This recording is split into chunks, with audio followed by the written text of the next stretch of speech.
Ngayon, hindi na ako mananahimik, ilalabas ko ang lahat ng katotohanan. May resibo, may ebidensya, at may pangalan.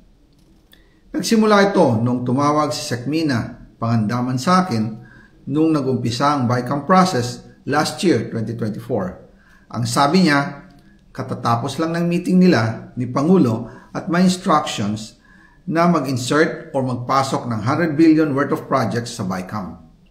At sinabi pa ni Sekmina, you can confirm with Yusek Adrian Bersamin dahil magkasama sila sa meeting ni Pangulong BBM noong araw na yon. Tinawagan ko po agad si Yusek Adrian Bersamin at tinanong ko kung may instruction nga ba ang Pangulo na magpasok ng 100 billion during their meeting. Ang sabi niya ay totoo nga po. Right after our conversation, tinawagan ko po si dating Speaker Martin Romualdez at nireport ko ang instructions ng Presidente to insert the 100 billion projects. At sinabi niya sa akin, what the President wants, he gets. After ng ilang araw, nag-set po ng meeting si Sekmina Pangandaman at Yusek Adrian Bersamin sa amin ni dating Speaker Martin Romualdez sa Aguado Building in front of Gate 4 ng Malacanang at nandun din po si Yusek Jojo Cadiz.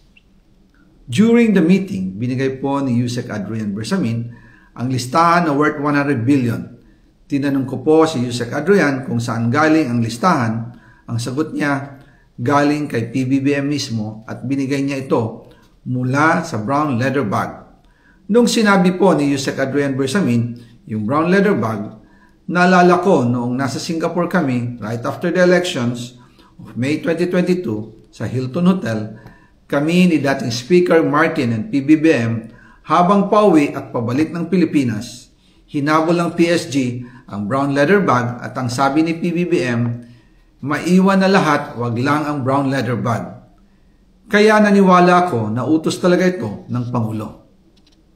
Pagkatapos ng ilang araw, I informed sina dating Speaker Martin Romualdez, Sekmina Pangandaman, Yusek Adrian Bersamin, and Yusek Jojo Cadiz na kung pwede 50 billion lang ang ipasok sa program funds dahil so sobra ang DPWH funds versus sa DepEd. In practice, hindi pwede na mas malaki ang budget ng DPWH kaysa edukasyon.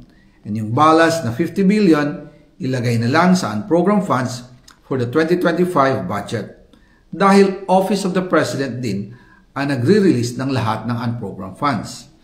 Pagkatapos ng isang araw, tinawagan ako ni Sekmina at sinabi ang mensahe ng Pangulo. Ipasok ninyo yan dahil pinangako na sa akin ni Speaker Martin yan at hindi na pwedeng baguhin. Kumbaga, ang utos ng hari hindi pwedeng mabali. Again, I informed the Speaker and asked clearance about the instructions ng Pangulo. At ang sabi niya, wala tayong magagawa.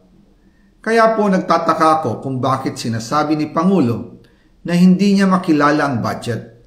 Samantalang lahat na binawas at dinagdag sa mga ahensya ng gobyerno ay humihingi ng approval sa kanya si Sekmina Pangandaman.